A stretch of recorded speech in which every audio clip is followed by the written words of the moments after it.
Hello hello everybody, कैसे हैं आप सभी।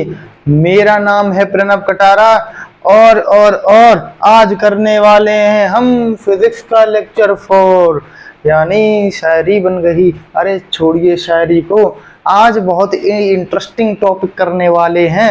आज हम पढ़ेंगे कि मोबिलिटी क्या है, उसके बाद देखेंगे करंट डेंसिटी क्या है, यानी फिर हम एक टॉपिक ऐसा पढ़ेंगे जो हमने 10th क्लास में पढ़ा था, पर उसको बड़ा अच्छे से समझेंगे कि आखिर में असली क्या है वो टॉपिक जो हमने 10th में पढ़ा था। वो तो एकमात्र नमूना था, पूरा उसका जो रस है आज इसमें करेंगे, इस लेक्चर नंबर 4 में। और आई होप जो मैं लेक्चर बना रहा हूँ आपको बड़ा ही आनंद आ रहा होगा।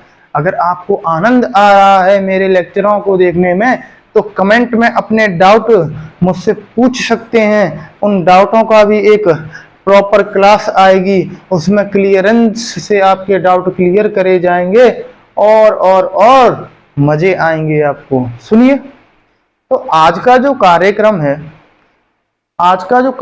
है उसको चालू करने से पहले मैं आपको दो छोटी छोटी बात बताऊंगा। क्या हमने एक टॉपिक पढ़ा था एवरेज पाथ या फिर मीन फ्री पाथ टॉपिक पढ़ा था।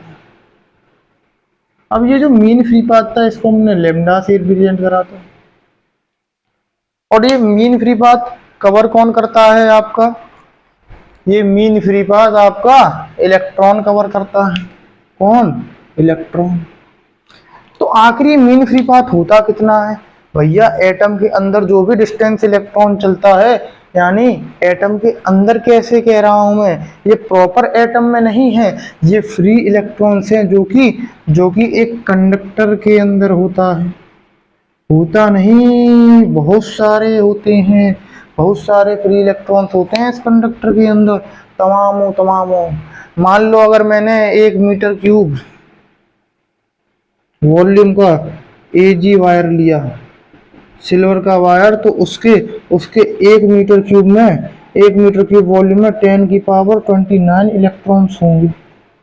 मतलब इतने सारे इलेक्ट्रॉन। अब मैं बताना क्या चाह रहा हूँ, इस वायर के अंदर कोई भी वायर हो, ऐसा सिल्वर का हो, कॉपर का हो, आयरन का हो, कोई भी हो, जो मीन फ्री पाथ यानी सक्सेसिव कोलिजन होते हैं उनके बीच में जो पाथ कवर करता है, ऐसे कितने सारे पाथ जो कवर करता है हर एक कोलिजन में, उन सबका एवरेज निकाला, उसको मीन फ्री पाथ कह डाला।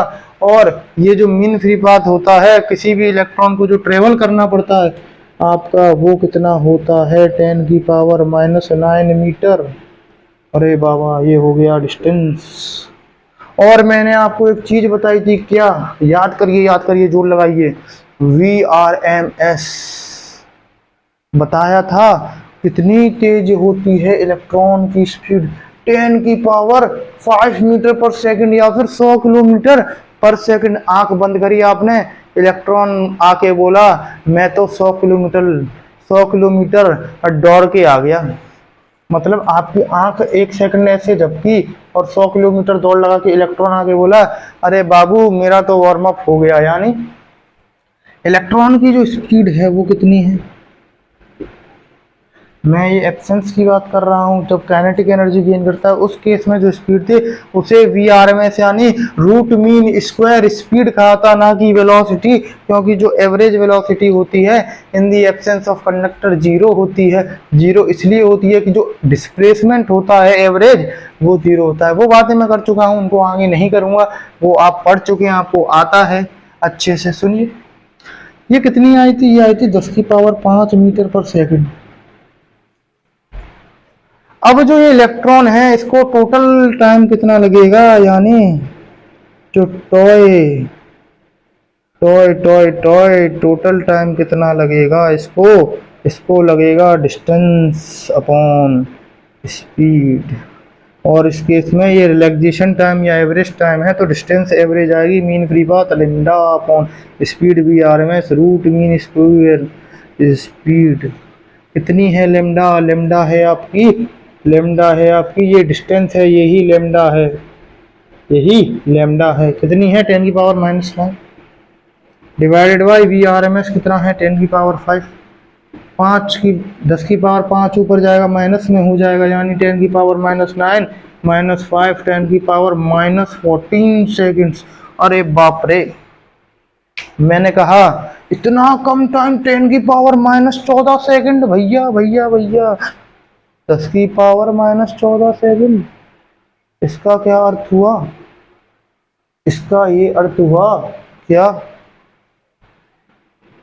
कि 1 सेकंड भी पूरा नहीं है ढंग से। और ये जाहिर सी बात है होनी थी, क्यों? क्योंकि जब डिस्टेंस 10⁻⁹ मीटर यानी 0.0000008 बार लगा दो और 1 लिख दो, उसको कहा इतना मीटर डिस्टेंस यानी 0.0000001 मीटर डिस्टेंस। और स्पीड कितनी है? 1000000 मीटर 1 सेकंड में कवर कर लेता है।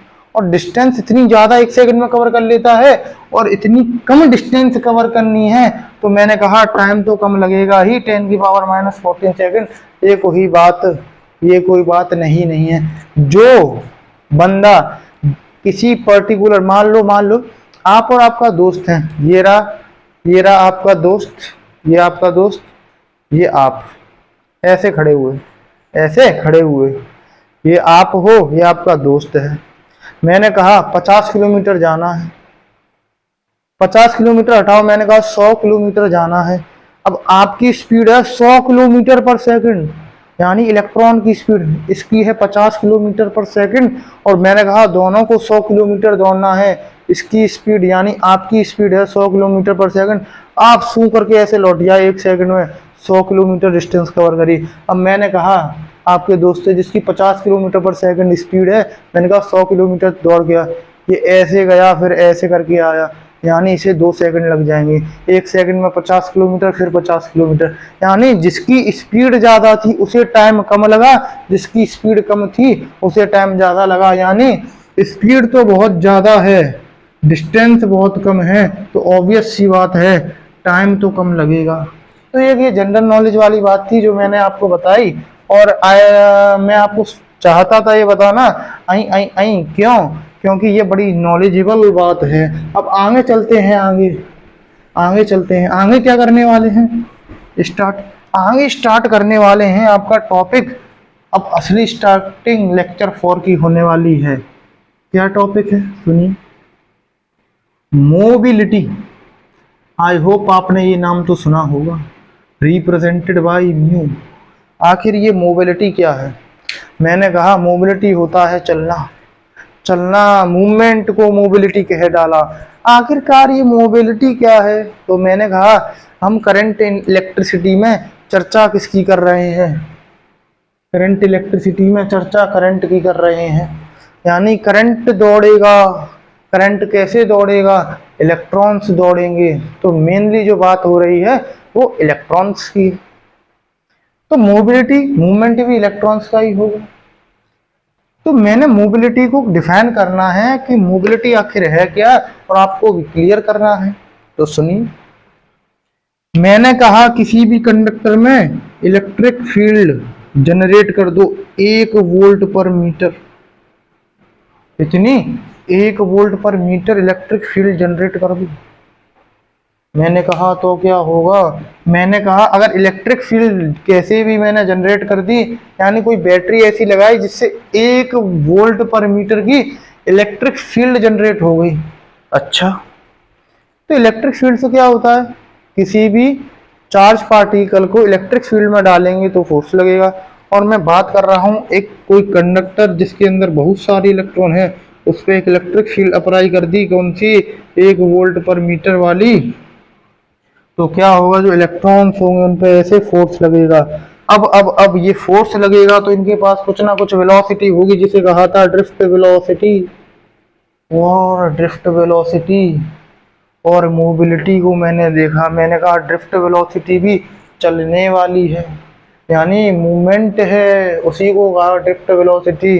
मोबिलिटी भी मूवमेंट है, तो आखिरकार ये ड्रिफ्ट वेलोसिटी को ही मोबिलिटी क्यों नहीं कह दिया मैंने? तो सुनिए, आखिर में ड्रिफ्ट वेलोसिटी ही मोबिलिटी है। तब अगर 1 वोल्ट पर मीटर इलेक्ट्रिक फील्ड अप्लाई कर दूं तो जो ड्रिफ्ट वेलोसिटी एक इलेक्ट्रॉन एक्वायर करेगा उसी को उसकी मोबिलिटी कह देंगे। देखिए, mobility represented by mu. Mu यहाँ पर देखते हैं, जो म्यू है क्या है? ये वास्तव में ये वास्तव में क्या है? ड्रिफ्ट वेलोसिटी है। कब कब? जब एक इलेक्ट्रिक फील्ड अप्लाई कर दूं, कितना कर दूं अप्लाई? इलेक्ट्रिक फील्ड अप्लाई कर दिया मैंने 1 वोल्ट पर मीटर का, तो जो ड्रिफ्ट वेलोसिटी है वो म्यू के बराबर हो जाएगी। यानी जब मैंने क्या करा, इलेक्ट्रिक फील्ड 1 वोल्ट पर मीटर करा तो यहाँ से हटाया, इसको 1 लिखा, तो म्यू और ड्रिफ्ट वेलोसिटी बराबर। अब देखिए, बहुत सारे बच्चे गलती करते हैं। जो ड्रिफ्ट वेलोसिटी का साइन है वो ऐसे है, डी छोटा बनाना है, नहीं तो कोई समझ लेगा ये v इंटू डी लिखा है। अगर आप ऐसे बनाओगे तो आपको क्या करना है, बहुत छोटा सा यहाँ कोने पे बनाता है। तो सुनिए, मैंने कहा क्या? Mobility of a electron is defined as, mobility of a electron और mu is defined as the drift velocity of an electron by या फिर drift velocity of electron gained through applying a electric field of 1 volt पर metre. यानी 1 volt पर metre की मैंने electric field लगाई, जो इलेक्ट्रॉन ने ड्रिफ्ट वेलोसिटी पाई उसी को मोबिलिटी कह दिया। भाई कैसी मजा आई? सुनिए, मोबिलिटी चूरन चटनी खत्म, टाटा बाय बाय। आगे सुनते हैं। ये इसको नोट करिए, कुछ नहीं है, सिंपल है। डेफिनेशन आप अपने आप बना के लिखिए, क्योंकि अपने शब्दों में जो लिखते हैं हम वो दिमाग में हो जाता है फिक्स, और उसको भुलाना इतना नहीं है मुश्किल, वो आपके दिमाग में रहता है फिक्स। और कोई भी बंदर आ जाए आपसे बोले, कोई भी दूसरा बंदर आके बोले कि बताओ, तो नहीं कर पाएगा आपके दिमाग में कुछ मिक्स। आप बता दोगे और बोलोगे लाला तू जो पूछ रहा है वो है मेरे दिमाग में फिक्स। सुनिए, आगे हम बात करने वाले हैं किसकी? मोबिलिटी पढ़ा, अब बात करेंगे एक इंपॉर्टेंट टर्म, करंट डेंसिटी। अरे भैया, करंट डेंसिटी, इसको रिप्रेजेंट जे से करते हैं। क्या है ये करंट डेंसिटी? कौन है ये करंट डेंसिटी? तो सुनिए, मैंने कहा करंट बढ़ आ रहा है तो करंट से रिलेटेड होगा। आप कभी भी किसी टॉपिक को पढ़ें उसके नाम पे ध्यान दें। जब आप नाम को अगर अच्छे से पढ़ लेंगे तो आपको समझ में आएगा कि ये नाम इसका ऐसे है तो इस टॉपिक के अंदर क्या होने वाला है। मैंने कहा करंट डेंसिटी तो करंट से रिलेटेड है, तो मैंने कहा करंट डेंसिटी क्या होता है? ये आपका होता है कोई भी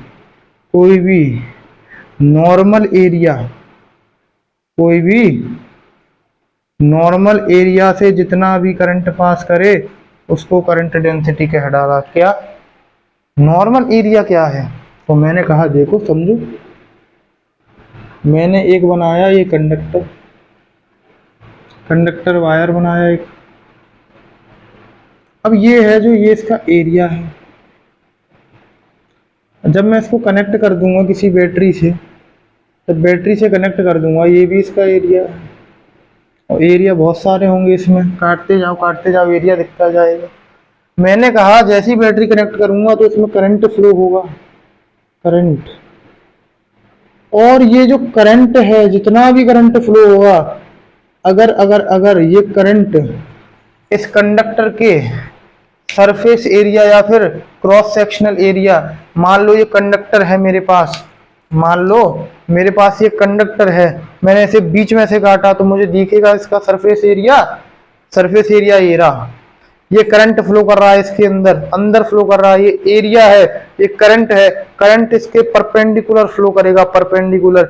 यानी अब देखो इस डायग्राम को, ये सरफेस एरिया, ये करंट कैसे फ्लो कर रहा है? परपेंडिकुलर। यानी जो ये अब एरिया है इसके ये करंट परपेंडिकुलर है, इस एरिया को नाम दिया नॉर्मल एरिया। अब देखिए नॉर्मल परपेंडिकुलर कैसे है, तो इसी डायग्राम को मैंने ऐसे करा। अब एंगल देखो, इस करंट और इस एरिया के बीच में एंगल 90 डिग्री बन रहा है, यानी ये करंट ऐसे पास करेगा इसमें से, और देखो ये इसकी सरफेस एरिया ये है, ये एंगल 90 डिग्री बना। तो जो नॉर्मल एरिया होगा, जो भी नॉर्मल एरिया होगा, उससे जितना भी करंट पास कर रहा होगा उसको कह दिया करंट डेंसिटी। समझ में आया क्या आपको? और जो एरिया है वो नॉर्मल ही होना चाहिए, तभी उसको करंट डेंसिटी कहेंगे। ऐसा वैसा नॉर्मल एरिया नहीं लेना, नहीं लेना ऐसा वैसा। मान लो मैंने एक एरिया ले लिया। कैसा एरिया ले लिया? इससे मैंने कंडक्टर वायर से आपकी बैटरिया कनेक्ट कर दी। क्या बैटरिया कनेक्ट कर दी? करंट फ्लो कर रहा है, इसका एक एरिया ले लिया ऐसे, इससे मैं करंट फ्लो करा रहा हूँ, इसका एरिया गिवन है। अब मैं आपसे पूछ रहा हूँ, क्या आप इस एरिया के लिए मुझे करंट डेंसिटी बता सकते हैं? तो आप कहोगे नहीं नहीं। अब बता सकते हैं इस एरिया को देख के, बस वो, पर ये एरिया नहीं हुआ उसमें। ऐसे तिरछे एरिया के लिए नहीं बता सकते, ऐसे एरिया के लिए बता सकते हैं जो सीधा हो। इसके ये जो इलेक्ट्रिक फील्ड लाइंस की वजह से ये जो करंट फ्लो कर रहा है, ये जो आई फ्लो कर रहा है, ये आई किसी भी एरिया के परपेंडिकुलर फ्लो करे। ऐसे ये करंट है, इसको मैंने निकाला ऐसे, ये देखो ये ऐसे फ्लो करे, उसको कहा नॉर्मल एरिया। और करंट डेंसिटी क्या होती है? अमाउंट ऑफ करंट फ्लो पर यूनिट नॉर्मल एरिया, उसको कह डाला करंट डेंसिटी। आई होप ये टॉपिक समझ में आया। अब इसका थोड़ा सा एक अच्छा सा एग्जांपल लेता हूँ, यही वाला इसमें डिस्कस करता हूँ। इस केस में अगर आपको कह दिया जाए कि करंट डेंसिटी निकालो, तो कैसे निकालोगे? बड़ा ही आसान, समझिए मेरे साथ, समझिए। थोड़ा सा अच्छे रंग के मार्कर लेता हूँ, फिर समझाता हूँ। मैंने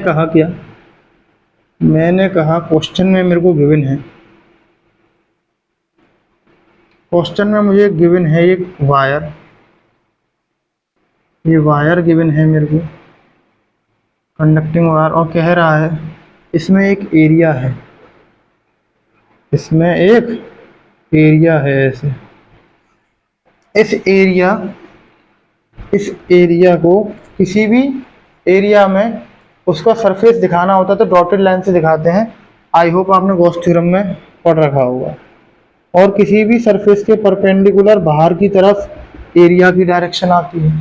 अब मैंने कहा ये सरफेस एरिया है, इसमें मुझे एरिया की डायरेक्शन दिखानी है, तो हमें पता है जो एरिया की डायरेक्शन होगी वो इस सरफेस के, यानी ये जो सरफेस एरिया वो कुछ ऐसे है, तो इसकी एरिया की डायरेक्शन कैसे होगी? ये जो सरफेस है इसका जो मैं छुपा रहा हूँ, इसके परपेंडिकुलर एरिया की डायरेक्शन होगी कैसे? एरिया की डायरेक्शन आपकी होगी ऐसे, ये ऐसे है, ये देखो ये ऐसे है, एरिया की डायरेक्शन ऐसे होगी परपेंडिकुलर, यानी इस तरफ होगी ऐसे। सुनिए अभी मैंने कहा करंट डेंसिटी बताओ, अगर इस तिरछे एरिया का एरिया है ए, और इसमें से करंट फ्लो कर रहा है आई, और एक और चीज गिवन है। क्या? एक और चीज आपको ये गिवन है कि ये लाइन इस एरिया के सरफेस के साथ थीटा एंगल बना रही है। अब मैंने कहा मुझे एक थीटा जैसे ही इसने दिया, मुझे दिमाग में आया थीटा दिया है और एरिया तिरछा दिया है, और मैंने सोचा क्या कि मुझे नॉर्मल एरिया चाहिए, यानी इसमें कंपोनेंट करने पड़ेंगे, कंपोनेंट। अब ये करंट ऐसे जा रही है, तो जो एरिया चुनेंगे करंट डेंसिटी निकालने के लिए वो इस करंट के परपेंडिकुलर होना चाहिए। ये करंट ऐसे जा रही है तो एरिया ऐसे होना चाहिए, ना कि ऐसे। तो मैंने कहा एरिया बना लो, ये जो सीधी लाइन है इस पर एरिया बना लो। तो एरिया बनाएंगे, देखिए मैंने कहा एरिया बना लो। देखो सिर्फ लाल वाले को देखो, लाल है जो, लाल वाले को देखो, एरिया बन गया। यानी अब जो करंट फ्लो कर रही है ये ऐसे कर रही है, जो करंट ये इस वाले एरिया की है, ये जो एरिया है इस करंट के नॉर्मल है, तो इस वाले एरिया को कंसीडर करेंगे। तो अब इस वाले एरिया का क्रॉस सेक्शनल एरिया का हमें एरिया गिवन नहीं है, पर तिरछे वाले क्रॉस सेक्शनल एरिया का एरिया गिवन है ए। तो देखिए हम इसको कैसे निकालते हैं। मुझे पता है अगर मैं इस तिरछे वाले एरिया की डायरेक्शन शो करूं करंट की, कैसे इसकी डायरेक्शन शो करूं, इसके सरफेस वाली लाइन है इसके परपेंडिकुलर, तो ये कुछ ऐसे आएगी ए, ये जो गिवन है। और मुझे एरिया चाहिए नॉर्मल, तो ये जो नॉर्मल एरिया है इसकी एरिया की डायरेक्शन शो करो, तो इसका जो सरफेस है ये जो लाइन है इस लाइन पे कैसी आएगी, परपेंडिकुलर। अब ये एरिया मुझे नहीं पता, मुझे यही निकालना है।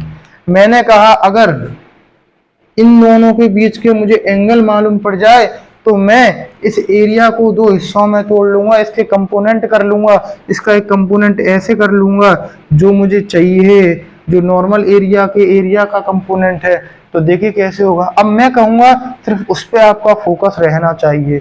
सुनिए, मैंने आपसे क्या कहा, मैंने कहा इस लाइन को और जो ये लाइन है, ये वाली लाइन है, सुनिए ये लाइन और ये लाइन के बीच में ये पूरा एंगल कितना है, आपने कहा 90, मैंने कहा 90, आपने कहा 90, मैंने कहा ये पूरा 90 है, ये थीटा है, तो ये बचा कितना होगा, तो आपने कहा ये कितना होगा, ये होगा 90 माइनस थीटा। कितना, 90 माइनस थीटा। अब सुनिए, आपने कह दिया यानी जो ये वाला एंगल है ये है 90 माइनस थीटा। फिर मैंने कहा क्या, अब ये एरिया है और ये जो ये सरफेस वाली लाइन है, इस लाइन के और इस लाइन के बीच में एंगल बताओ, तो आपने कहा ये एंगल 90 है। मैंने कहा ठीक है ये एंगल 90 है, ये बताओ ये एंगल 90 माइनस थीटा है और ये पूरा 90 है, तो ये कितना होगा, मैंने कहा पूरा 90 है और ये 90 माइनस थीटा है, तो ये कितना होगा, पूरे में से इतना माइनस कर दो, यानी 90 में से 90 माइनस थीटा माइनस कर दो। तो देखिए 90 माइनस 90, इस माइनस से प्लस थीटा, ये कटा थीटा है। यानी मुझे एक बात समझ में आई, जानी क्या, ये एंगल हमारे पास निकल के आएगा कितना, ये आएगा थीटा। और ये थीटा कैसे आया, एक बार और समझिए। देखिए इस लाल वाला और ये लाल वाले के बीच में एंगल होगा 90 और ये 90 है, ये थीटा है, तो ये 90 माइनस थीटा। फिर इस ब्लैक वाली लाइन को देखिए, इन दोनों को, इनके बीच में 90 एंगल है, मैंने कहा 90 और ये है कितना 90 माइनस थीटा, तो ये 90 माइनस थीटा और ये 90, तो ये थीटा, तो ये थीटा लिख दिया। अब इस थीटा को यहाँ लिखो चाहे यहाँ लिखो, बात बराबर है। देखिए मान लीजिए ये थीटा है, अगर मैं यहाँ कर दूंगा तो रहेगा तो थीटा ही, चेंज थोड़ी हो जाएगा, तो मैंने थोड़ा सा आगे लिख दिया। अब इस एरिया वाले का, तिरछे वाले क्रॉस सेक्शनल एरिया का ऐसे है, इसका कंपोनेंट ऐसे कर लो जिससे नॉर्मल एरिया का हमें मालूम पड़ जाएगा डायरेक्शन और उसका वैल्यू कितना होगा। थीटा ये है, ऐसे होगा a cos थीटा, कितना, थीटा के साथ वाला a cos थीटा, लाला a cos थीटा आ गया। मैंने कहा फटाफट, अरे मुझे वैल्यू मिल गई। करंट डेंसिटी निकालो, कैसे, J बराबर I है, I current upon normal area कौन सा है, ये लाल वाला, इसकी वैल्यू है a cos थीटा, रख दिया, आपका करंट डेंसिटी आ चुका है। मैंने कहा करंट डेंसिटी आ चुका है, देखिए करंट डेंसिटी आ चुका है। अब मैंने एक चीज दौड़ाई दिमाग में, मैंने आपसे कहा करंट होता है स्केलर, इसी फॉर्मूले से प्रूफ हो जाएगा। देखिए इससे मैंने कहा आई बराबर करंट बराबर निकाल लो, क्या, जे, ये ऊपर पहुंच जाएगा a cos थीटा। अब जे करंट डेंसिटी आपकी होती है वेक्टर क्वांटिटी, वेक्टर एरिया भी आपकी वेक्टर क्वांटिटी होती है, गॉस थ्योरम में आप पढ़ के आए होंगे वेक्टर। यानी अगर ये cos थीटा हटाऊंगा मैं, ये cos थीटा जब हटाऊंगा इसको वेक्टर फॉर्म में लिखूंगा, तो देखिए जे वेक्टर डॉट ए वेक्टर, अगर आपको ये वाला फॉर्मूला आता है ए वेक्टर डॉट बी वेक्टर बराबर ए बी कोस थीटा, तो ये मैंने फॉर्मूला यहाँ अप्लाई कर दिया। यहाँ पर दे रखा था क्या, ए की जगह जे, बी की जगह ए, और ये कॉस थीटा, तो मैंने इसको ऐसे कन्वर्ट कर लिया। मुझे पता है क्या, किन्हीं भी दो वेक्टर का डॉट प्रोडक्ट करा तो भैया जो क्वांटिटी आएगी वो कैसी आएगी, वो स्केलर आएगी। और किन्हीं भी दो वेक्टर का अगर क्रॉस प्रोडक्ट करते हैं तब वेक्टर आती है। तो करंट किन्हीं दो वेक्टर क्वांटिटी का डॉट प्रोडक्ट है, इसका मतलब करंट है स्केलर। प्रूफ हो गया। सुनिए सुनिए, अब ये प्रूफ हो गया और ये आपका एक जनरल फॉर्मूला निकल आया। कभी भी आपको कह दे एक एक कंडक्टर वायर है, उसमें एक एरिया है, उसकी वैल्यू दे दे, वो एरिया आपका नॉर्मल एरिया नहीं है, थीटा दे दे कि ये एरिया थीटा एंगल बना रहा है सरफेस के एक परपेंडिकुलर लाइन है, उससे थीटा एंगल बना रहा है। आपको इस वैल्यू में बस पुट करना है, जितना एरिया हो एरिया रखो, थीटा हो थीटा रखो, करंट रखो, करंट डेंसिटी आ गई। आई होप ये वाला पॉइंट समझ में आ गया आपको, ये वाला पॉइंट समझ में आ गया। अगर समझ में आ गया तो इस फॉर्मूले को ध्यान से देख लीजिए। क्या फॉर्मूला है, इसको शॉर्टकट में लिखते हैं आई अपॉन ए करंट डेंसिटी के बराबर है। इसको याद रखिएगा। अभी आगे ओम्स लॉ का डेरिवेशन करेंगे, ओम्स लॉ का डेरिवेशन होगा, उसमें भी काम आएगा। और अभी रिलेशन देखेंगे ड्रिफ्ट वेलोसिटी के बीच में, करंट के बीच में, और करंट डेंसिटी के बीच में। तब ये फॉर्मूला आपको याद होना चाहिए कि करंट डेंसिटी बराबर करंट अपॉन एरिया। तो इसकी डेफिनेशन कैसे देते हैं, सुनिए, फॉर्मूले से आएगी। इसको बोलेंगे क्या, करंट डेंसिटी इक्वल को बोलते हैं is defined as, current density is defined as the amount of current flowing through any conductor to its normal area, या फिर current flowing through a conductor per unit normal area is known as current density. I hope समझ में आया तो इसको जल्दी जल्दी note कर लो मेरे भाया, फिर आगे चला जाए। आई होप नोट कर लिया होगा, रफ करता हूं, आगे चलते हैं। सुनिए सुनिए सुनिए सुनिए, आगे चलते हैं, और आगे चलते हैं, देखते हैं कार्यक्रम क्या है। अब पढ़ने जा रहे हैं बड़ा इंपॉर्टेंट सा टॉपिक, बड़ा इजी सा टॉपिक, बड़ा ही चूरन चटनी सा टॉपिक। सुनिए, पीछे की चीज अगर आपको याद है, जो मैंने जितने भी लेक्चर स्टार्टिंग से 1 2 3 पढ़ाया है, अगर आप उसको बड़े फोकस से सुन के आए हैं, सब कुछ हलवा है, कोई चीज आपके लिए मुश्किल नहीं होगी, इस बात की गारंटी मैं आपको दिला सकता हूँ। आप मेरे सारे लेक्चर 3 के 3 लेक्चर देखिए और चौथा लेक्चर कंटिन्यू कर रहे हैं, कोई प्रॉब्लम नहीं आएगी। अब हम पढ़ने जा रहे हैं क्या, अब हम क्या पढ़ने जा रहे हैं, पढ़ने जा रहे हैं रिलेशन। किसके बीच में भैया रिलेशन, ये रिलेशन फंक्शन मैथ वाला नहीं है, ये है relation between V D and current, यानी ड्रिफ्ट वेलोसिटी एंड करंट। तो मैंने कहा इनके बीच में एक रिलेशन होता है क्या, आई बराबर N E A V T.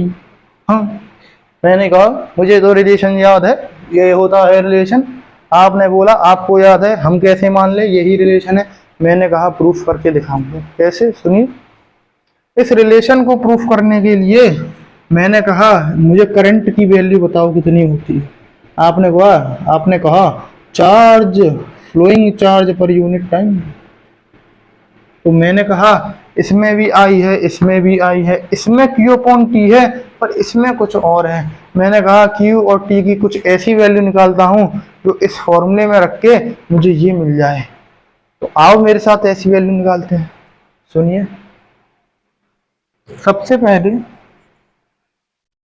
यहाँ पर जो ये N है, ये है electron density.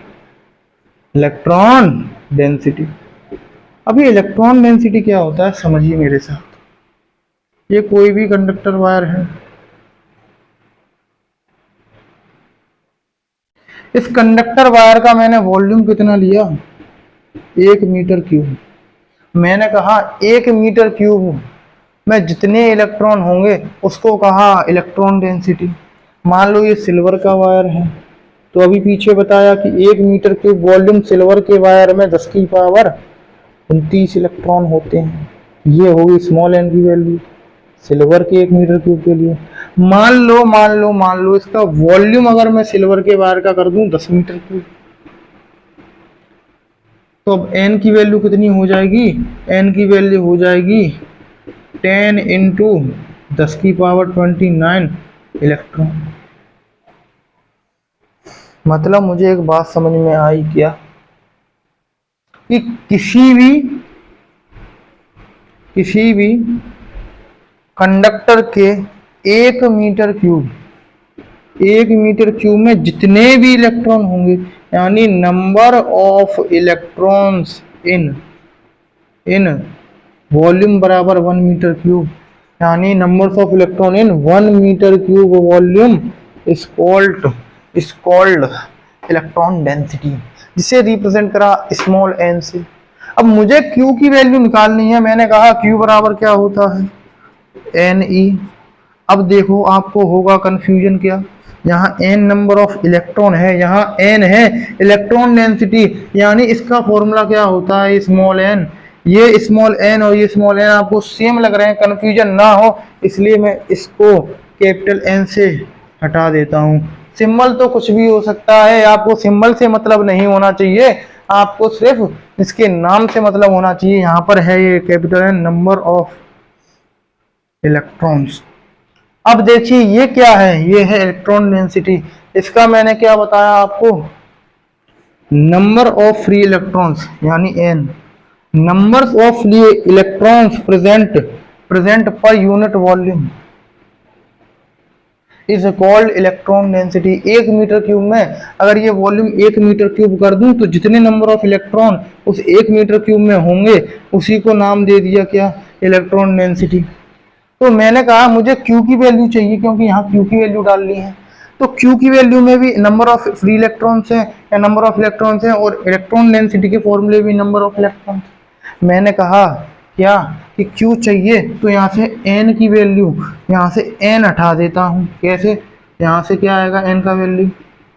Electron density into volume, और इस वैल्यू को इसमें डाला तो देखो लाइफ जिंगा लाला क्या?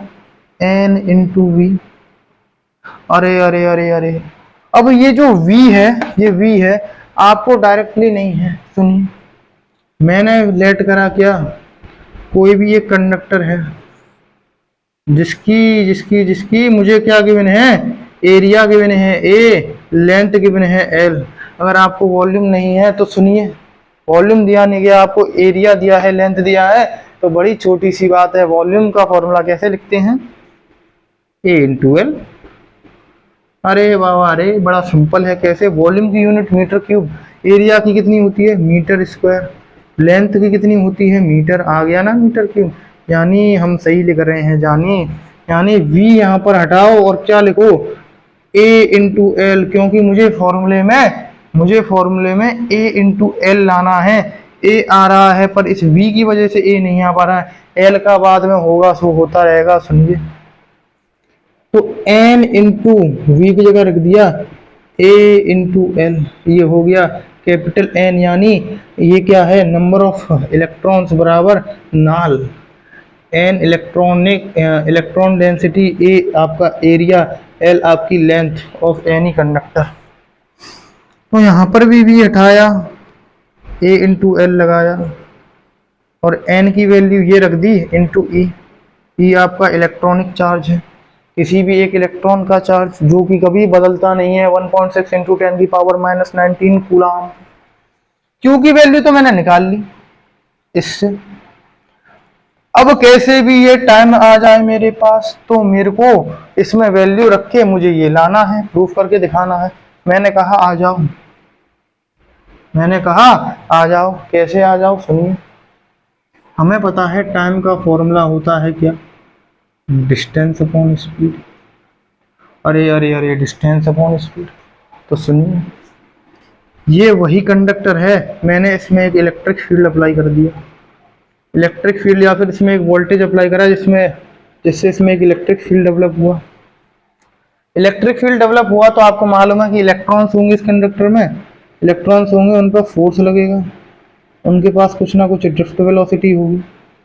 और देखो देखो देखो, मैंने कहा इसमें एक चीज देखो, क्या, अगर अगर मुझे करंट फ्लो कराना है तो इसमें जो इसमें ये एक इलेक्ट्रॉन तो होगा नहीं, बहुत सारे चार्ज होंगे इलेक्ट्रॉन।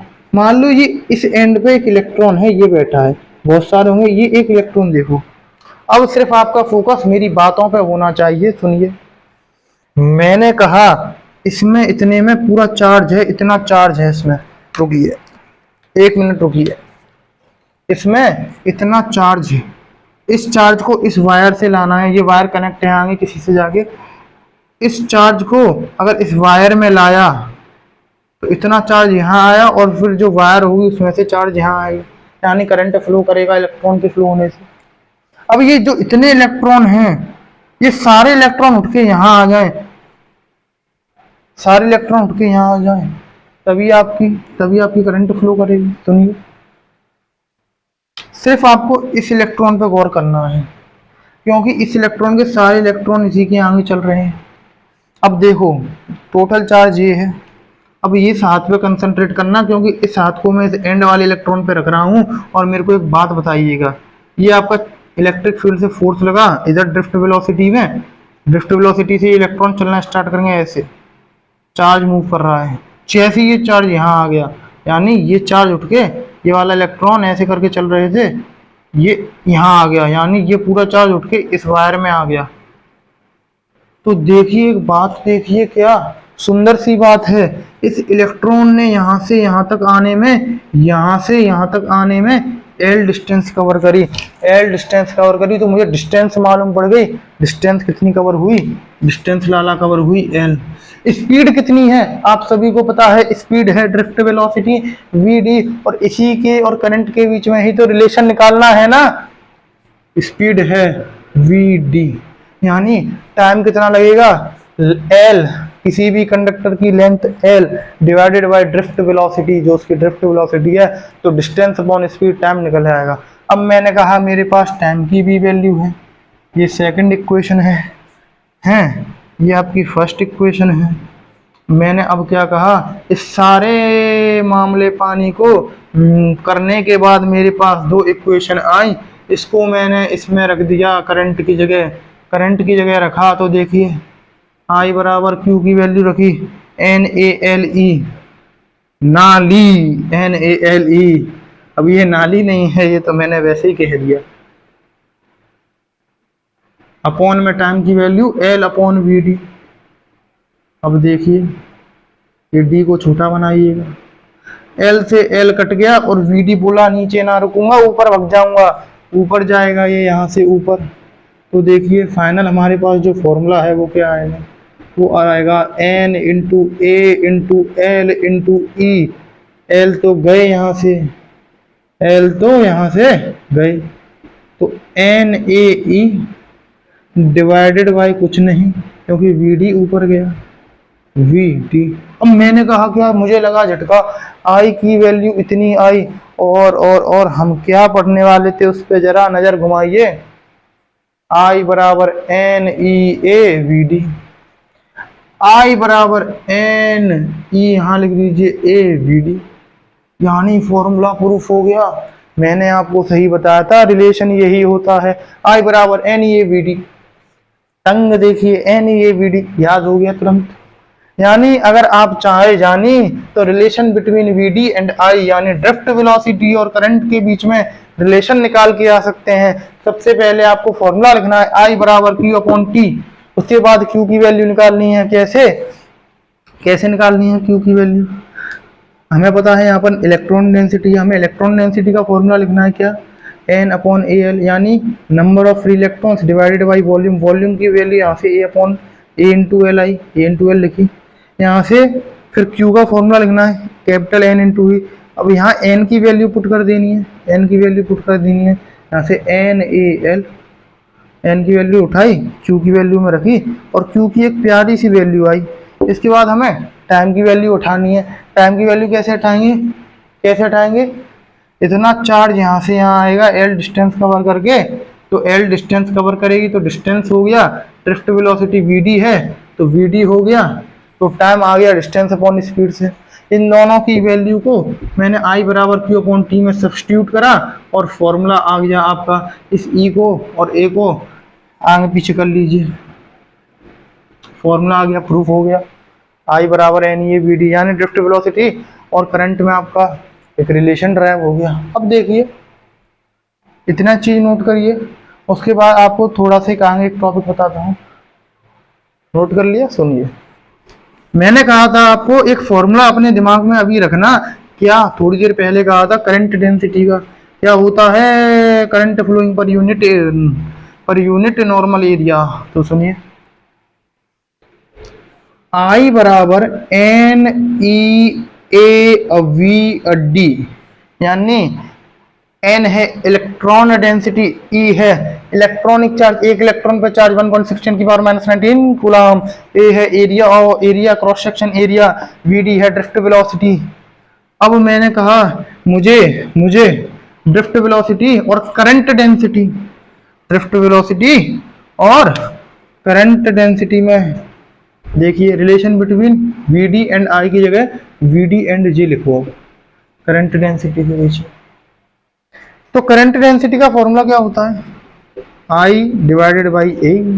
मैंने कहा था याद करना, तो सुनिए, आई है यहाँ पर, ए को नीचे लाइए, यहाँ पर ए नीचे आया, बराबर में क्या रह गया एन ई वी डी। इस पूरे टर्म को क्या लिखा, जे, जे यानी current density, N E V D, ये भी हो गया। आज जितने भी हम टॉपिक कर रहे हैं कितने चूरन चटनी है, बस फॉर्मूले लगाते जाओ, आंसर पाते जाओ। और तरीका भी मैंने आपको बता दिया कैसे कैसे आपको आगे बढ़ना है। दिमाग में आपके बस आपको एक बार लिख लेना अपनी तरफ से, दिमाग में already always for ever fix रहेगा।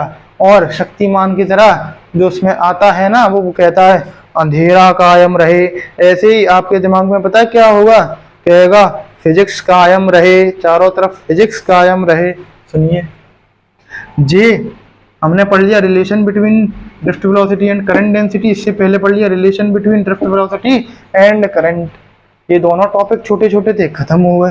अब आगे चर्चा करने वाले हैं हमारे ओम्स लॉ चाचा की, यानी जो 10th में पढ़ा था जानी, उसकी चर्चा होने वाली है। तो ये इतना सा पोर्शन आप नोट कर लीजिए। उसके बाद एक हेडिंग डालते हैं यहाँ पर प्यारी सी, ओम्स लॉ, और देखते हैं ओम्स लॉ क्या है, उसका डेरिवेशन क्या है, आखिर ओम्स लॉ की सच्चाई क्या है। क्या 10th में जो पढ़ा था वही ओम्स लॉ था, या जो अब पढ़ने वाले हैं वो ओम्स लॉ है। तो इसको नोट कर लीजिए, शायद होता। तो सुनिए, अब आगे की चर्चा करने वाले हैं किसकी, ओम्स लॉ की। तो सुनिए ओम्स लॉ क्या है, किसने दिया था, कौन से सुनिए।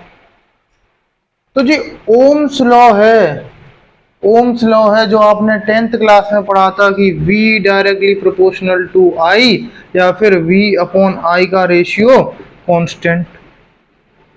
ये कांस्टेंट कैसे, देखो V ये जो प्रोपोर्शनल हटाएंगे तो एक कांस्टेंट आएगा, यानी V बराबर कांस्टेंट इनटू I को नीचे लाए तो V अपॉन I का रेशियो, I को नीचे लाए तो V अपॉन I का रेशियो कैसा हो गया, कांस्टेंट। वही बात मैंने यहाँ लिखी, वही बात मैंने यहाँ लिखी। सुनिए, तो ये बात है 1800, ये आपकी बात है 1827 की। कितनी, 1827। एक साइंटिस्ट थे जिसका नाम था क्या, सर जॉर्ज साइमन ओम्स, यानी एक साइंटिस्ट थे जिनका नाम था सर, मैं सर नहीं, सर जॉर्ज साइमन ओम्स। 1827 की बात है, ये 1827 में आए, इन्होंने अपना लॉ बनाया जिनका नाम इन्होंने अपने सरनेम पे रखा, ओम्स लॉ। क्या ओम्स लॉ 10th में जो पढ़ा था, V directly proportional to I, V upon I का रेशियो कांस्टेंट, क्या यही है ओम्स लॉ। मैंने कहा ये ओम्स लॉ नहीं। अरे भाई ये क्या कह दिया मैंने, तो सुनिए। ओम्स लॉ को ही यूनिवर्सल लॉ नहीं है, ये लॉ यानी ये लॉ, ये स्टेटमेंट तभी वैलिड हैं, तभी वैलिड हैं जब कुछ चीजों को फिक्स करा गया, तब कुछ चीजों को फिक्स करा गया। यानी for a given conductor, for a given conductor कुछ चीजों को फिक्स का, कुछ चीजों को फिक्स करा गया, जैसे कि एरिया, लाला क्या, एरिया, उसके बाद आपका फिक्स करा गया लेंथ, उसके बाद आपका टेम्परेचर, और मैकेनिकल स्ट्रेन। पर उसको छोड़िए, जो मेन मुद्दा है उस पर सुनिए। ओम्स चाचा यानी सर जॉर्ज साइमन ओम्स चाचा ने कहा V directly proportional to I, V upon I का रेशियो कांस्टेंट, जो ये ओम्स ने जो स्टेटमेंट दी थी, इन्होंने कहा था ये तभी वैलिड होगा जब किसी भी गिवन कंडक्टर के लिए उसका एरिया कांस्टेंट हो, उसकी लेंथ कांस्टेंट हो, और जो टेम्परेचर वहां हो वो भी कांस्टेंट हो। ओ हो, मुझे बात समझ में आई क्या? क्या बात समझ में आई कि ये कोई यूनिवर्सल लॉ नहीं है जो किसी भी कंडीशन में वैलिड होगा। ये एक ऐसा लॉ है जो ये तीन चीजें फिक्स रहें और अ गिवन कंडक्टर, तभी इस लॉ को अप्लाई कर सकते हैं। और सुनिए, ये जो कांस्टेंट है वो था आपका क्या, आर यानी रेजिस्टेंस। इसकी भी चर्चा करेंगे आगे। सुनिए, अब मैं आपसे कहूं V का डायरेक्टली प्रोपोर्शनल है, V डायरेक्टली प्रोपोर्शनल है I के, इसका क्या मतलब? मैंने कहा क्या, ये जो जितनी भी चीजें हैं, ये जो ओम्स का लॉ है, ये तब बात कर रहे हैं तब किसी भी गिवन कंडक्टर के लिए एरिया फिक्स है, लेंथ फिक्स है, टेम्परेचर कांस्टेंट है। सुनिए, ये एक कंडक्टर है या फिर कोई वायर है कंडक्टर का। मैंने कहा क्या, मुझे पता है जो करंट होता है वो होता है Q अपॉन टी, ठीक है। और करंट ज्यादा फ्लो जब करेगा जब चार्ज ज्यादा फ्लो करेगा, टाइम कम लगेगा। मैंने कहा अगर मैं वोल्टेज बढ़ाता जाऊं तो जो इलेक्ट्रिक फील्ड डेवलप होगा उसकी वैल्यू बढ़ती जाएगी, क्योंकि V बराबर होता है आपका E इंटू एल, या फिर E बराबर होता है आपका, हमने पढ़ रखा है V अपॉन एल, यानी E यानी V बढ़ाया तो E बढ़ेगा। यानी जितना ज्यादा वोल्टेज इंक्रीज होगा, इलेक्ट्रिक फील्ड इंक्रीज होगा, इलेक्ट्रॉन पे लगने वाला फोर्स भी इंक्रीज होगा। यानी जितनी जल्दी जल्दी इलेक्ट्रॉन भागेंगे उतना करंट ज्यादा फ्लो होगा। मैं इसे ऐसे नहीं कह सकता कि करंट बढ़ा दिया तो वोल्टेज बढ़ जाएंगे, ना भैया ना कह सकता। वोल्टेज बढ़ा देंगे तब करंट बढ़ेगा। क्यों कह रहा हूं मैं ऐसा? तो मैं इसलिए ऐसा कह रहा हूं क्योंकि करंट एक तरीके की एनर्जी ही है। एनर्जी को हम अपनी ओर से नहीं बढ़ा सकते, हम कुछ चीज प्रोवाइड करके या किसी चीज के कारण ही एनर्जी को बढ़ा सकते हैं। मान लीजिए आपको काइनेटिक एनर्जी बढ़ानी है, आपने साइकिल पर फोर्स जल्दी जल्दी लगाया, जल्दी जल्दी पेडल मारे तो काइनेटिक एनर्जी बढ़ेगी। काइनेटिक एनर्जी बढ़ने से अपने आप पैडल तेज नहीं घूमेंगे। यानी मैंने पोटेंशियल डिफरेंस बढ़ाया तब इलेक्ट्रिक फील्ड बढ़ा, तब इलेक्ट्रॉन्स पर फोर्स जल्दी जल्दी लगा, यानी चार्ज जल्दी जल्दी फ्लो हुआ, इसका मतलब करंट बढ़ा। तो ऐसे कहेंगे कि V बढ़ाने पे I बढ़ेगा, इसलिए इनका डायरेक्ट रिलेशन है। ये बात बड़ी इंपॉर्टेंट है, हर कोई नहीं जानता। सुनिए, ये बात हुई। अब मैंने कहा ओम्स लॉ तभी वैलिड है तब किसी गिवन कंडक्टर के लिए एरिया, लेंथ, टेम्परेचर कांस्टेंट होगा। आप कहोगे क्या एरिया और जो लेंथ है ना हम ऐसे भी कांस्टेंट कर सकते हैं? मैंने कहा कैसे? आपने कहा मान लो ये कोई कंडक्टर वायर है, कंडक्टिंग वायर है, ये सिर्फ इतना ही लंबा है, मैंने ये इतना ही लंबा ले रखा है। अब इसमें पोटेंशियल डिफरेंस अप्लाई कर दो, ये तो लेंथ कांस्टेंट हो गई। तो टेम्परेचर की क्यों बात कर रहे हैं? मैंने कहा मान लो ये वायर कंडक्टर है ना, यानी मेटल, कोई ना कोई मेटल ही होगा, क्यों metal are good conductor. Metal क्या है, अगर कोई भी मेटल धूप में रखोगे आप तो वो हीट एब्जॉर्ब करेगा। और भैया हीट एब्जॉर्ब अगर इसने करी तो मुझे एक चैप्टर याद आया क्लास 11th में, जो था मैकेनिकल प्रॉपर्टीज ऑफ सॉलिड्स। और भी उसमें चैप्टर था, उसमें एक टॉपिक था क्या, थर्मल एक्सपेंशन, जिसमें आपने सुना होगा एरियल एक्सपेंशन, लीनियर एक्सपेंशन और वॉल्यूमेट्रिक एक्सपेंशन। क्या था वो, कोई भी बॉडी अगर टेम्परेचर गेन करती है तो उसके वॉल्यूम में कुछ ना कुछ इंक्रीजमेंट होता है, उसके एरिया में कुछ ना कुछ इंक्रीजमेंट होता है, उसके लेंथ में भी कुछ ना कुछ इंक्रीमेंट होता है। यानी टेम्परेचर तो लाला फिक्स होना पड़ेगा।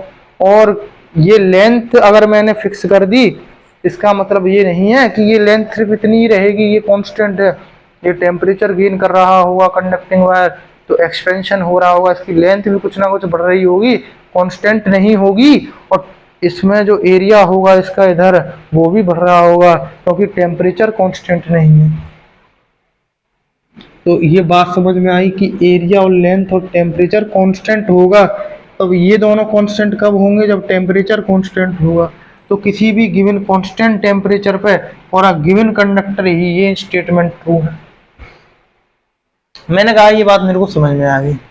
अगर आपसे कोई ओम्स लॉ पूछ ले कि क्या है ओम्स लॉ, तो आपको बताना है V directly proportional to I for a given conductor, जब जब टेम्परेचर कांस्टेंट रहेगा। और ऐसे भी कह सकते हो कि V अपॉन I का रेशियो कांस्टेंट रहेगा, यानी कि ये कांस्टेंट का रेजिस्टेंस, अगर रेजिस्टेंस कांस्टेंट रहेगा आपका तो V अपॉन I का रेशियो ऑटोमेटिकली कांस्टेंट रहेगा। तो आप कह दोगे और अ गिवन कंडक्टर जिसका रेजिस्टेंस कांस्टेंट है उसका V अपॉन I का रेशियो कांस्टेंट है। और यही हमारे किन्स ने बताया था, ओम्स लॉ, यानी ओम्स चचा ने बताया था 1827 में। अरे बड़े पुराने आदमी रहे हैं। ये बात आपको क्लियर। अब आगे चलेंगे तब बात करेंगे किसकी, कि ओम्स लॉ को डिराइव कैसे करें, V अपॉन आई का रेशियो कांस्टेंट कैसे दिखाऊं, या फिर ये कैसे दिखाऊं कि V अपॉन आई का रेशियो कांस्टेंट जब ही है कि जब एरिया लेंथ टेम्परेचर कांस्टेंट है। यानी एरिया लेंथ टेम्परेचर यहाँ पर मैं कैसे लाऊं जिससे मुझे मालूम पड़े कि जो V अपॉन आई है वो मैं तभी कांस्टेंट कह सकता हूँ, तब ये चीजें कांस्टेंट हूँ, क्योंकि ये चीजें, इन चीजों पर ये डिपेंड करेगा ना, ये डिपेंड करेगा तभी तो कह रहे हैं ये कांस्टेंट हो। क्योंकि अगर ये वेरिएबल तो ये वेरिएबल, यानी ये इन पे डिपेंड कर रहा है। तो आगे ओम्स लॉ में हम देखेंगे कि क्यों डिपेंड कर रहा है। सुनिए, अब ये V और I का रिलेशन कैसा है, डायरेक्ट। तो इनके बीच में ग्राफ बनाते हैं। तो हमें पता है किन्हीं भी दो चीजों का अगर डायरेक्ट रिलेशन है तो ग्राफ कैसा आएगा लाला, straight line. Graph straight line आएगा। और मान लो दो पॉइंट लिए मैंने, ए लिया बी, यहां पर आपकी जो V की वैल्यू है वो है 4 वोल्ट, इस वाले पॉइंट पे आपकी V की वैल्यू है, V की वैल्यू है 8 वोल्ट। ऐसे ही किसी पॉइंट पे यहाँ पर ए पॉइंट पे करंट की वैल्यू है 2 एम्पियर, और बी पॉइंट पे करंट की वैल्यू है मान लो आपकी 4 एम्पियर। तो मैंने आपसे क्या कहा कि मुझे इसका रेशियो प्रूव करना है। तो ये जो ये है, ये क्या देगा आपको, ये जो लाइन है इसका स्लोप क्या देगा, रेजिस्टेंस। कैसे देगा, आइए प्रूफ करते हैं। कैसे देगा रेजिस्टेंस, प्रूव कर दूं तो आपको भी समझ में आएगा कैसे देगा रेजिस्टेंस। मैंने कहा V अपॉन आई बराबर है R के।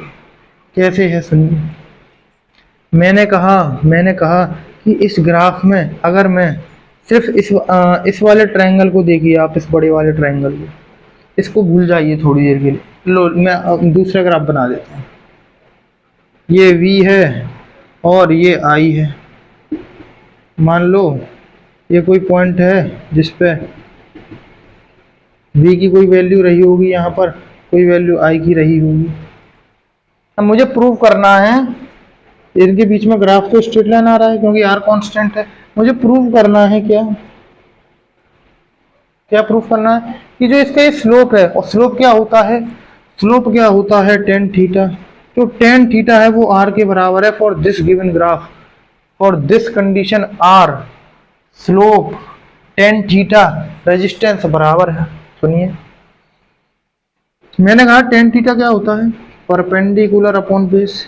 इस वाले ट्रायंगल के लिए, इस वाले ट्रायंगल के लिए परपेंडिकुलर क्या है, तो मैंने कहा ये v है तो ये भी v है, ये v है, ये थीटा है। और बेस क्या है, बेस करंट है। यहाँ से यहाँ तक कुछ वैल्यू मान लो आई वैल्यू, ये करंट है, ये करंट है आपका यहाँ से यहाँ तक। तो मैंने कहा tan theta perpendicular upon base, perpendicular है आपका थीटा के सामने, परपेंडिकुलर भी, बेस है आई। ओ भैया भैया भैया, ये P upon V tan theta की जगह लिखा तो लिखो टेन थीटा। वी अपॉन क्या, वी अपॉन आई क्या है, वी अपॉन आई आर है, वी अपॉन आई आर है, यानी आर, यानी टेन थीटा आर के बराबर है, वी अपॉन आई भी आर के बराबर है। तो टेन थीटा हमने कहा स्लोप, स्लोप आर के बराबर है, यानी वी और आई का जो ग्राफ है, वी वर्सेस आई का जो ग्राफ है, उसका जो स्लोप है वो हमें देगा रेजिस्टेंस। अब क्वेश्चन क्या था मेरा, सुनिए, वी अपॉन आई का जो रेशियो है वो कांस्टेंट रहता है, यानी वी और आई की अलग अलग वैल्यू के लिए उनका जो रेशियो आएगा फॉर अ गिवन कंडक्टर, उसका जो रेजिस्टेंस या फिर जो कांस्टेंट टर्म है उनका जो रेशियो है वो कांस्टेंट आना चाहिए। एक ग्राफ बनाया, एक दो पॉइंट डाले, मुझे मालूम है ये जो लाइन है ये स्लोप देगी रेजिस्टेंस, तो रेजिस्टेंस किसी भी अलग अलग वी और आई की वैल्यू के लिए चेंज होना चाहिए, चेंज होना चाहिए। पर मैंने ये कंडीशन लगा दी और मैंने माना कि ये सारी कंडीशन है, टेम्परेचर कांस्टेंट है, length constant, area constant. Graph बनाया, मैंने कहा, मैंने क्या कहा, ए वाले, ए वाले पॉइंट के लिए, ए वाले पॉइंट के लिए मुझे आर की वैल्यू बतानी है। आर की वैल्यू कैसे आएगी, ये मान लो ये थीटा है, यहाँ पर फिर ये वी कितना है 4, ऐसे ही यहाँ पर आई की वैल्यू कितनी है 2 एम्पियर। तो देखिए ए पॉइंट पे जो आपका वी अपॉन आई है उसका रेशियो क्या है, वी की वैल्यू है यहाँ पर कितनी 4 डिवाइडेड बाई आई कितना है 2, कितना आया वी अपॉन आई का रेशियो 2 ओम, यानी रेजिस्टेंस की जो यूनिट है वो ओम है, इसको ओम से डिनोट करते हैं। 2 ओम आया आपका रेजिस्टेंस। इस पॉइंट पे बी पॉइंट पर रेजिस्टेंस निकाले से आर ए लिख दो, उसे आर बी। वी कितना है 8। करंट कितना है लाला, करंट कितना है, देखो देखो देखो, करंट है 4, यहाँ पर 4, 4 दूनी 8, 2 ओम। अरे अरे अरे अरे भैया, दोनों के इसमें ये सेम आ रहा है। मैंने कहा रेजिस्टेंस क्या है, कांस्टेंट, यानी वी अपॉन आई का रेशियो कांस्टेंट है, रेजिस्टेंस है वही। वी की यहाँ पर दोनों पॉइंटों पे अलग अलग वैल्यू है, अलग अलग वैल्यू है। आई की भी दोनों में अलग अलग वैल्यू है, अलग अलग वैल्यू है। रेजिस्टेंस दोनों का कांस्टेंट है, सेम आ रहा है। इसका मतलब ये स्ट्रेट लाइन हमें ये बता रहा है कि ये ग्राफ सही है, वी अपॉन आई का रेशियो कांस्टेंट है, इसीलिए ग्राफ स्ट्रेट लाइन आया है। और स्ट्रेट लाइन रेजिस्टेंस देता है, जो अभी मैंने प्रूव करा, जो इसका स्लोप है स्ट्रेट लाइन का वो रेजिस्टेंस देता है। इसका मतलब जो ग्राफ है वो स्ट्रेट लाइन ही आएगा, और बिल्कुल सही जा रहे हैं हम। इतनी बात समझ में आई, इतनी बात समझ में आई तो ठोक दो लाइक, लाइक ठोको अपने थंब के साथ। सुनिए, अपना थंब दबाएं और लाइक ठोक के जाएं, अभी ना जाएं, अभी पहले पढ़िए। सुनिए, इतनी बात समझ में आई आपको। वी अपॉन आई का रेशियो कांस्टेंट है आर, जिसकी यूनिट होती है ओम, सिंबल ऐसा होता है। बाकी मैंने आपको बताया कि टेन थीटा यानी किसी भी लाइन का स्लोप, वी और वी वर्सेस आई की ग्राफ की जो लाइन है उसका किसी भी पॉइंट का स्लोप निकालना हो तो वहाँ पर टेन थीटा निकालो, कांस्टेंट आएगा। ठीक है, इतना समझ में आया। अब कांस्टेंट क्यों है, स्ट्रेट लाइन है। तो देखिए, मान लो ये एंगल थीटा है, अगर ये स्लोप कांस्टेंट है तो सुनो, ये जो लाइन है इसी के एक लाइन यहाँ पर बनाओ, इसी के एक लाइन बनाओ। कैसे, देखिए इस पॉइंट पे लाइन डाली मैंने ऐसे। अब देखो ये दोनों लाइन पैरेलल हैं, ये थीटा होगा तो ये भी थीटा है, यानी थीटा चेंज नहीं हुआ, टेन थीटा चेंज नहीं हुआ, यानी इस पॉइंट पे दोनों पे रेजिस्टेंस कांस्टेंट। ऐसे ही बी पॉइंट पे एक लाइन डालो, इसके परपेंडिकुलर नहीं, इस वाली लाइन के पैरेलल, बस इस पे और इस पे फोकस करो। अगर ये थीटा तो ये दोनों आपस में कैसी हैं, पैरेलल। ये थीटा तो ये भी थीटा, यानी टेन थीटा यहाँ पर सेम, यहाँ पर सेम, थीटा चेंज नहीं हो रहा, टेन थीटा भी चेंज नहीं होगा, रेजिस्टेंस भी चेंज नहीं होगा। ये ग्राफ बिल्कुल सही है, स्ट्रेट लाइन ही आना चाहिए। तो ओम्स चाचा ने फाइनली क्या बात बताई, कि V directly proportional to I if R is constant, या फिर temperature is constant. V upon I का रेशियो कांस्टेंट, क्यों, R कांस्टेंट, टेम्परेचर कांस्टेंट। तो ये दो स्टेटमेंट हमारे ओम चाचा ने बताई, आई होप समझ में आई आपको। तो आगे इसके डेरिवेशन की ओर बढ़े। आखिरकार V अपॉन I का जो रेशियो है वो कांस्टेंट कैसे आता है। मैंने कहा ये चीजें कांस्टेंट रखो तो आता है, तो ये चीजें कांस्टेंट रखूं तब आता है, तो ये जो पूरा टर्म है इस पर डिपेंड भी तो करना चाहिए, तभी तो पता चलेगा कि ये वेरिएबल है तो ये वेरिएबल है, ये कांस्टेंट है तो ये भी कांस्टेंट है। मैंने कहा बिल्कुल, V अपॉन I का जो रेशियो है वो मैं इनके टर्म में लाके दिखाता हूं, और उसी को कहेंगे डेरिवेशन ऑफ ओम्स लॉ। इसको नोट करिए, आगे बढ़ते हैं।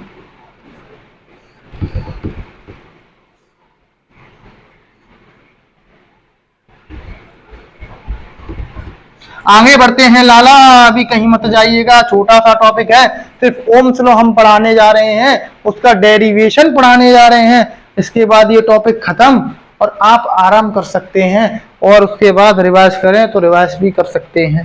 सुनिए, हम डेरिवेशन ओम्स लॉ का कैसे करते हैं, डेरिवेशन ओम्स लॉ का कैसे करते हैं। तो देखिए, डेरिवेशन किसका, ओम्स लॉ का, डेरिवेशन ऑफ ओम्स लॉ। कौन सा law, Ohm's law, on the basis,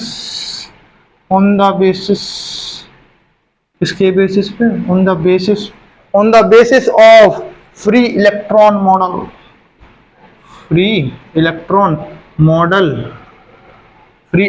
model और ड्रिफ्ट वेलोसिटी। कौन सी, खिसकने वाली वेलोसिटी।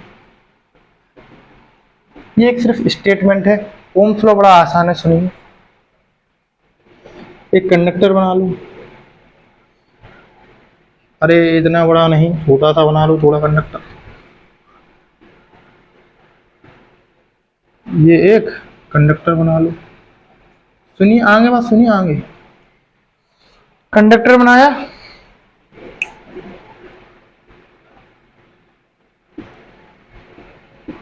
एक V पोटेंशियल डिफरेंस अप्लाई करा, इलेक्ट्रिक फील्ड जनरेट होगा, इलेक्ट्रॉन्स होंगे, उन पर फोर्स लगेगा, F ड्रिफ्ट वेलोसिटी भी होगी उनके पास कुछ ना कुछ, VD करंट आपका इलेक्ट्रॉन्स के अपोजिट डायरेक्शन में फ्लो करेगा।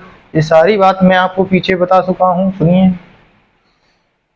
तो हमने देखा क्या, when a potential difference V is applied in a conductor, electric field is developed.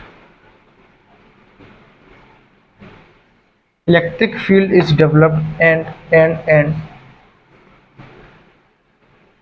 इसका एरिया है A, इसकी लेंथ है L।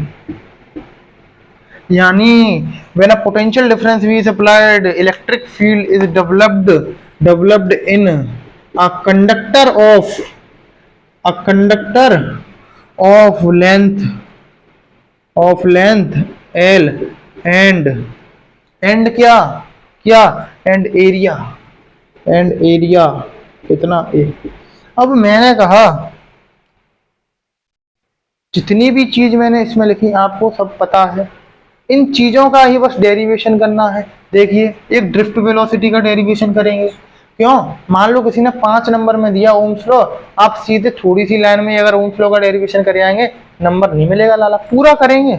आपको सुनिए, मैं इसमें भी डेरिवेशन करवाने वाला हूँ, उसमें दो तीन डेरिवेशन ऐसे हैं जो मैं पहले करवा चुका हूँ, अगर आप उसको स्किप कर दें कोई दिक्कत नहीं है अगर आपको आता है तो। और अगर आपको और अच्छे से समझ में आए, दिमाग में याद हो जाए तो उन्हें देख लीजिए। सुनिए, सबसे पहले हम क्या करेंगे, हमें जो अभी फॉर्मूला पढ़ा था क्या, I बराबर N E A we D, पहली इक्वेशन, ये हमने फॉर्मूला पढ़ा, ऐसे लिखना। दूसरा क्या है, सुनिए, दूसरा पॉइंट क्या है, आई का फॉर्मूला लिखना है, उसके बाद आपको लिखना है the intensity of electric field, the intensity of field कितनी होगी। मैंने आपको एक फॉर्मूला बताया था, कोई भी वी पोटेंशियल डिफरेंस किसी कंडक्टर में अप्लाई करा, मैंने वी पोटेंशियल डिफरेंस अप्लाई करा और लेंथ एल थी कंडक्टर की, तो इलेक्ट्रिक फील्ड की एक वैल्यू आई थी, कितनी आपको याद होगी, कितनी आई थी, ई बराबर V upon L, V upon L. इसके बाद क्या करना है, एक इलेक्ट्रिक फील्ड है तो एक फोर्स भी लग रहा है इलेक्ट्रॉन पे, फोर्स कितना है, फोर्स एक्सर्ट्स ऑन इलेक्ट्रॉन्स, कितना लग रहा होगा, एफ बराबर क्यू ई। कैसे, किसी भी इलेक्ट्रिक फील्ड में कोई भी चार्ज पार्टिकल डालो तो उस पर एक फोर्स लगता है, पॉजिटिव चार्ज पार्टिकल है तो इलेक्ट्रिक फील्ड की डायरेक्शन में लगता है, नेगेटिव है तो अगर इलेक्ट्रिक फील्ड की डायरेक्शन ऐसे है तो उस पर चार्ज ऐसे लगेगा, कितना लगता है, एफ बराबर Q E, where Q is that charge and E is electric field. तो ये होगा, एफ बराबर क्या होता है, एम ए बराबर क्यू इंटू ई, ई की वैल्यू अभी हमने देखी वी अपॉन एल, यहाँ से एक्सेलरेशन की वैल्यू कितनी आएगी, एक्सेलरेशन की वैल्यू कितनी आएगी, एम को यहाँ पहुँचा दिए, Q V upon M L, दूसरी इक्वेशन तैयार। धीरे धीरे भी डेरिवेशन कर रहे हैं ओम्स लॉ का, अरे बड़ा चूरन चटनी है। सुनिए, इतनी चीजें आ गई। अब इसके बाद क्या करेंगे, इसके बाद सिंपल सा हमें क्या करना है, हमें दिखा देना है तीसरा पॉइंट। सॉरी, अब मैंने क्या कहा, जो भी मैंने यहाँ चीज लिखी है उन्हीं, ये जो डायग्राम है इसी में से सब आपको समझ में आ जाएगा, बस आपको ये याद करना है कि इसके बाद क्या करना है। सुनिए, अब आपको प्रूफ कर देना क्या, एवरेज वेलोसिटी ऑफ इलेक्ट्रॉन्स, किसके एब्सेंस में, एब्सेंस ऑफ इलेक्ट्रिक फील्ड, कितनी होती है आपको पता है, जीरो होती है एवरेज वेलोसिटी। क्यों, क्योंकि net displacement in the absence of electric field या पोटेंशियल डिफरेंस या बैटरी कितना होता है, जीरो होता है। प्रूफ कर देना, कैसे करेंगे, देखो हमें पता है u बराबर, यानी जो वेलोसिटी होती है ये होता है डिस्प्लेसमेंट डिवाइडेड बाय टाइम, ये तो होता है। तो देखिए कितनी आई थी, u बराबर 0, कैसे आई थी, तो आप इसको प्रूव भी कर सकते हैं। कैसे, इस u की वैल्यू क्या थी, एवरेज वेलोसिटी की, u1 plus u2 plus u3 plus ऐसे un और डिवाइडेड बाई n, ये आपका 0 आया था। ठीक है, ये मैं पीछे करा चुका हूँ, आपको ध्यान होगा। इसके बाद क्या करना है, एवरेज वेलोसिटी ऑफ इलेक्ट्रॉन, फिर ड्रिफ्ट वेलोसिटी का भी कर देना।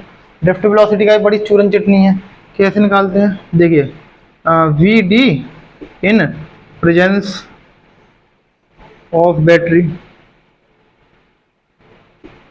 ये एब्सेंस में था, ये प्रेजेंस में था। और ड्रिफ्ट वेलोसिटी का आपको फॉर्मूला याद होगा, कौन सा वाला, ए टाउ, कैसे आया था, सुनिए मेरी बात।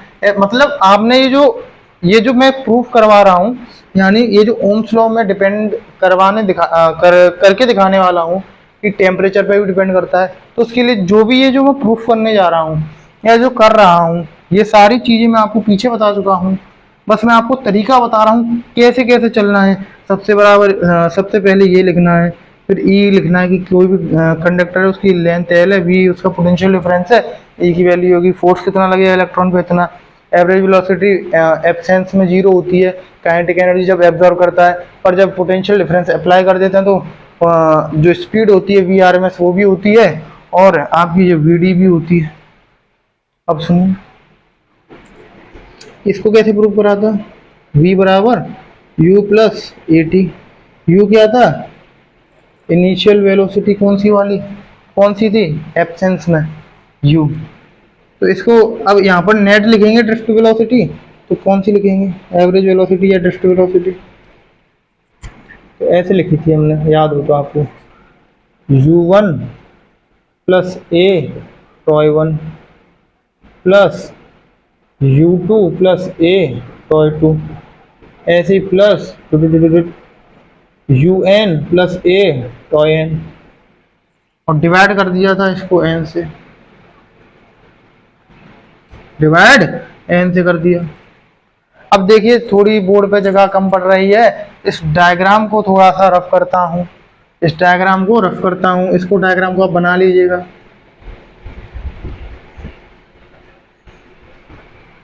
इसके बाद क्या करा, ये हो गया, ये हो गया। आप मुझे 1 सेकंड देंगे, मैं थोड़ा सा कैमरे में चेक कर लूँ या नीचे का हिस्सा आ रहा है नहीं, ठीक है? ओके, सब ओके आ रहा है। सुनिए, अब आगे बात करते हैं। इसमें से मैंने क्या करा था, u1, u2, u3 और un तो अलग ले लिया था, u1 plus u2 plus u3 dash plus un upon n, ये अलग ले लिया था, प्लस ए tau one plus tau two plus tau three अलग ले लिया था, tau n divided by n। और देखो ये tau one tau two tau three tau n, ये अपॉन n में ये क्या था, रिलैक्सेशन टाइम था आपका, ये कितना आया था? तो देखिए इस हिस्से को मैं ऊपर लिख दे रहा हूँ, ये कितना आया था आपका? ये तो आपका 0 हो जाता है, क्योंकि ये एवरेज वेलोसिटी है जो 0 होती है। 0 प्लस ए तो ए रहेगा, tau one tau two tau three tau n तक, और अपॉन n कितना हो जाता है, रिलैक्सेशन टाइम जो था टॉय। ऐसे करके आप ड्रिफ्ट वेलोसिटी का डेरिवेशन कर जाएंगे ओम्स लॉ में, 5 नंबर के सवाल में। फिर हमने यहाँ से एक फॉर्मूला देखा था, ये 0 वी डी बराबर ए टॉय, ए की वैल्यू पुट कर दी थी कितनी, Q E by M, A की value Q E by M put कर दी थी, ठीक है?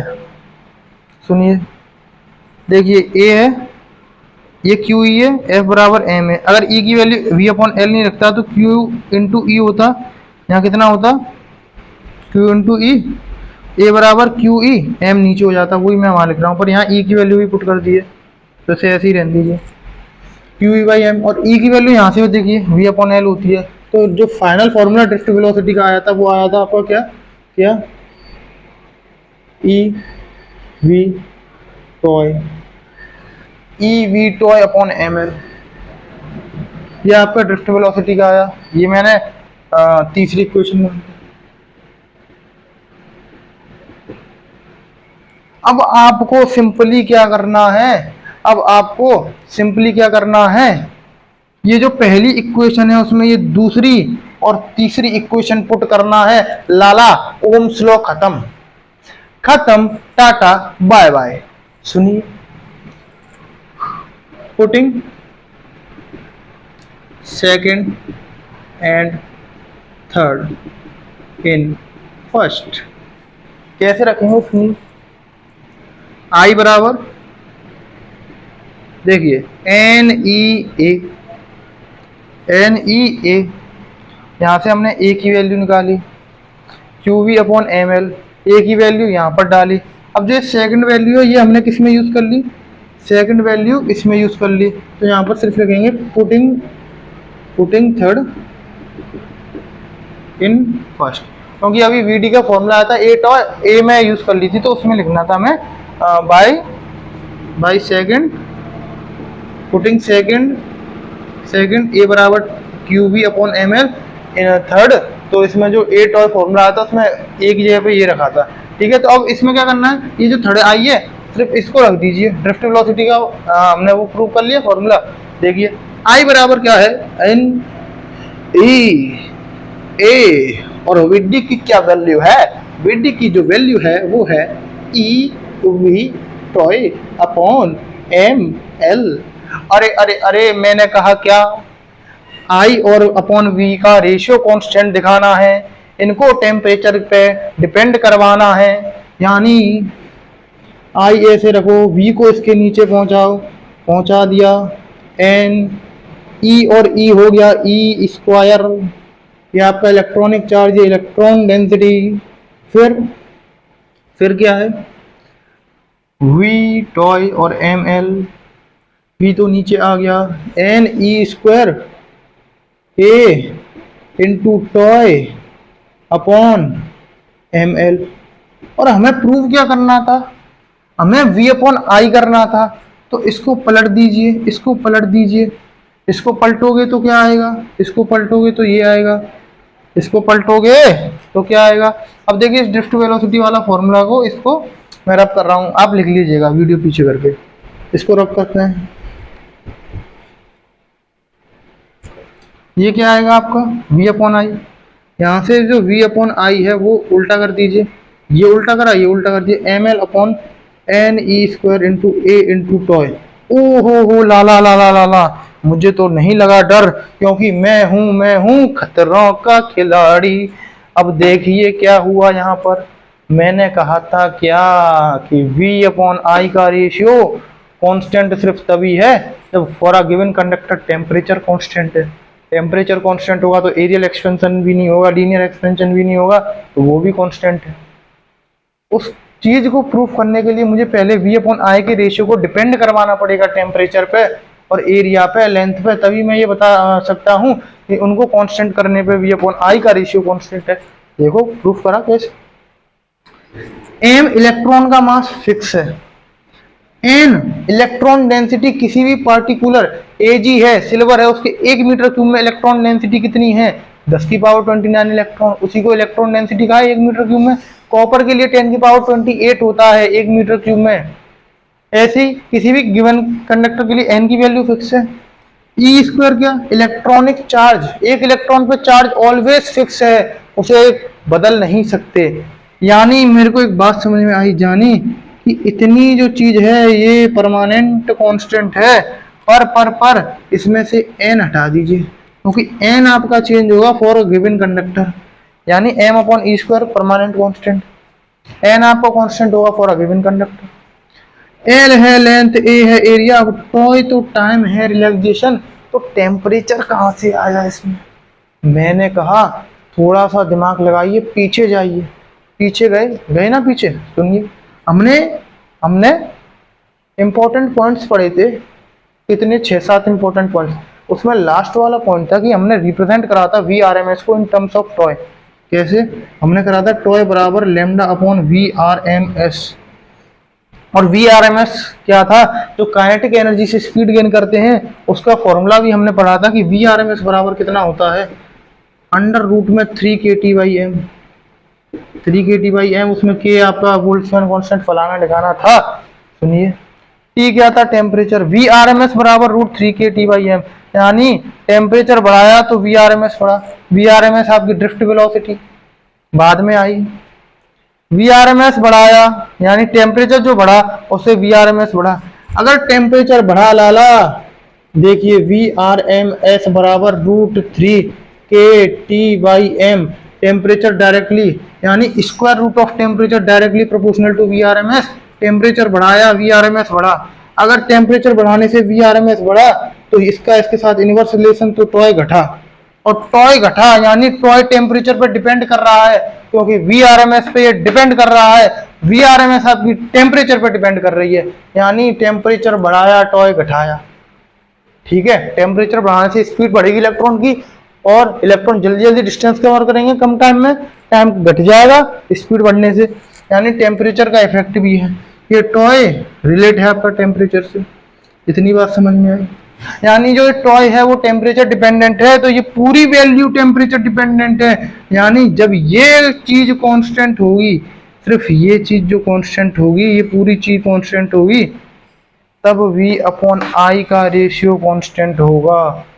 ओहो, क्या हुआ भाई साहब, मैंने ये प्रूफ कर दिया कि टेम्परेचर पे v अपॉन आई की जो वैल्यू है वो डिपेंड कर रही है।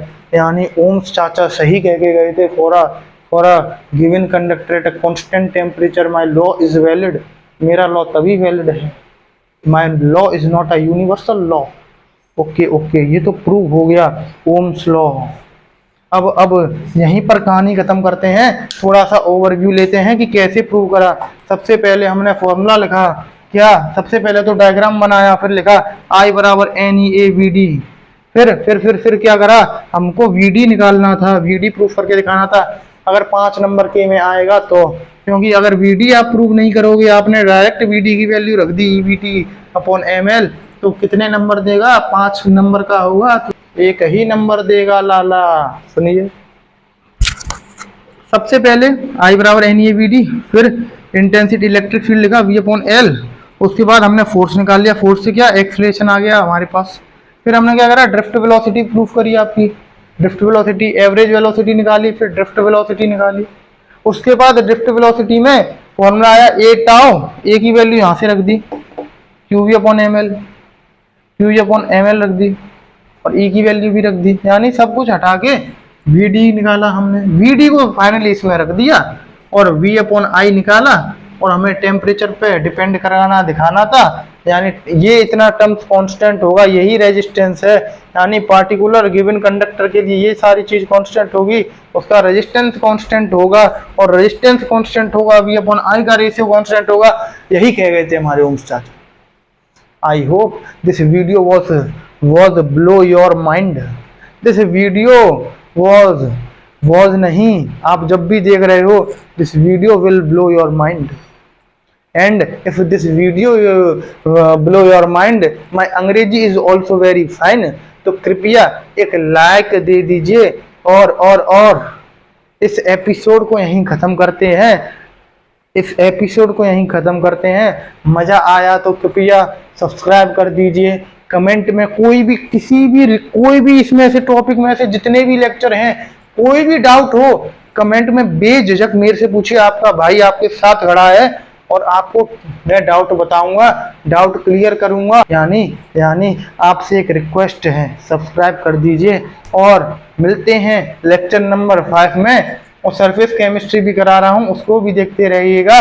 और till then tata bye bye.